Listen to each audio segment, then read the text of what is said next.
తర్వాత చట్ట ప్రకారం ఆ రోజు ఉన్నటువంటి కంప్లైంట్ మీద కేసు రిజిస్టర్ చేసి ఎవరు అందులో ఇంటర్ఫియర్ అవ్వలేదు, ఏం జరుగుతుందో కూడా అడగలేదు.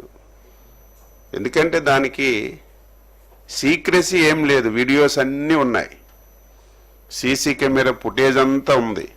అవన్నీ చూసి కేసు కట్టి పోలీసులు వాళ్ళ పని వాళ్ళు చేస్తున్నారు. 3 రోజుల ముందు నేనే ఆశ్చర్యపోయాను. అసలు కంప్లైంట్ ఇచ్చినటువంటి వ్యక్తి విత్డ్రా చేసుకున్నాడంటే కోర్టులో నేను ఆశ్చర్యపోయాను. మనసులో అనుకున్నాను నేను, ఇది ఏదో ఒకటి జరిగి ఉంటుంది, భయపెట్టుంటారా, ఫ్యామిలీని చంపేస్తామని ఉంటారా, విత్డ్రాలు చేసుకోకపోతే నువ్వేమైనా ఈ సమాజంలో ఉండవని ఉంటారా, నా మనసులో నేను అనుకున్నాను.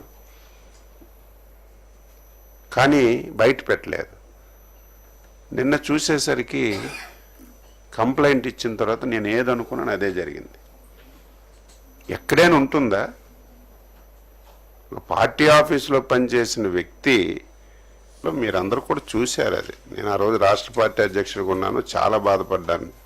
దేశ చరిత్రలో ఎప్పుడూ ఒక రాజకీయ పార్టీ ఆఫీస్ మీద ఇంకొక రాజకీయ పార్టీ వచ్చి దాడి చేయడం అనేది ఎప్పుడు చూడలేదు. ఆ రోజు అక్కడ పనిచేసినటువంటి కంప్యూటర్ ఆపరేటర్తో కంప్లైంట్ ఇప్పించాం. కంప్లైంట్ తీసుకున్నారు, రిజిస్టర్ చేయలేదు. అక్కడ ఎవరైతే మా కార్యకర్తలు ఉన్నారో వాళ్ళందరికీ అరెస్టులు చేశారు. ఈవెన్ మహిళను కూడా చూడకుండా, కళ్యాణ్ అని చెప్పి మీకు ఐడియా ఉంటుంది, నెలల తరబడి జైల్లో పెట్టారు.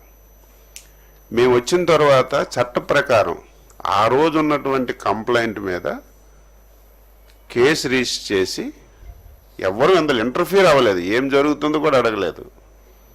ఎందుకంటే దానికి సీక్రెసీ ఏం లేదు, వీడియోస్ అన్నీ ఉన్నాయి, సీసీ కెమెరా ఫుటేజ్ అంతా ఉంది. అవన్నీ చూసి కేసు కట్టి పోలీసులు వాళ్ళ పని వాళ్ళు చేస్తున్నారు. 3 రోజుల ముందు నేనే ఆశ్చర్యపోయాను. అసలు కంప్లైంట్ ఇచ్చినటువంటి వ్యక్తి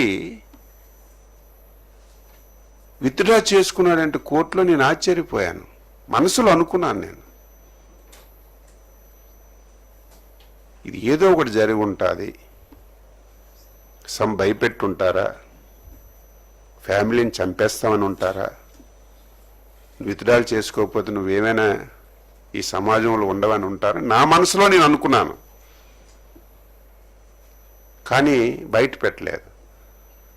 నిన్న చూసేసరికి కంప్లైంట్ ఇచ్చిన తర్వాత నేను ఏదనుకున్నాను అదే జరిగింది. ఎక్కడైనా ఉంటుందా?